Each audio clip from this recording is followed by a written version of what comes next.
Result අඩු වෙනකොට algorithm එකට බලින කෙනෙක්ද? ඔයාගේ ඇඩ් වල රිසල්ට් එක අඩු වෙන්න හේතුව ඇල්ගොරිතම් එක නෙමෙයි. ඒකද ඔයාලා හුඟක් කට්ටිය වැරදි කීපයක්ම කරනවා.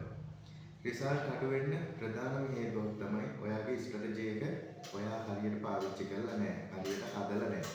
ඒකින්ද තමයි Facebook ads වල එහෙමත් නැත්නම් social media marketing වලදී ඔයාලගේ රිසල්ට් අඩු වෙන්නේ. sales drop වෙන හැම අවස්ථාවකදීම business owners ලා කියන දෙයක් තමයි ඒ වගේම හිතන දෙයක් තමයි algorithm එක කලින් වඩා change වෙලා ඒ කට්ටිය update කරලා තියෙන එකකින් තමයි කලින් රිසල්ට් එක එන්නේ නැත්තේ. ඒ විදිහට තව පැත්තකට වැරද්ද දානවා එයාලගේ ස්ට්‍රැටජි එක හරි කියලා හිතලා. ඇත්තටම කිව්වොත් sales drop වෙන ප්‍රධානම හේතුව තමයි ඔයාලගේ ස්ට්‍රැටජි එක වැරදි. එහෙම නැත්නම් ඔයාලා ඒක හරියට හදලා නැහැ. මොකක්ම හරි අඩුපාඩුවක් තියෙනවා.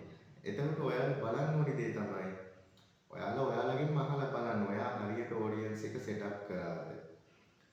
ඔයා කැප්ෂන් එක හරියට ලියලා තියෙනවද? ඒ කැප්ෂන් එකේ ඔයාගේ ඔඩියන්ස් එකට හුඟක් දැනෙන විදිහේ පේයින් පොයින්ට් තියෙනවද? ඒ පේයින් පොයින්ට් වලට උත්තර තියෙනවද ඔයාගේ කැප්ෂන් එකේ? එතනදී ඔයා ප්‍රශ්නයක් විසඳනවද ඒ කැප්ෂන් එකේ? ඔයා දාලා තියෙන පෝස්ට් එකේ තියෙන ග්‍රැෆික් වලින් මොනාම හරි විදියකින් මේ ප්‍රශ්නෙට උත්තරයක් තියෙනවද?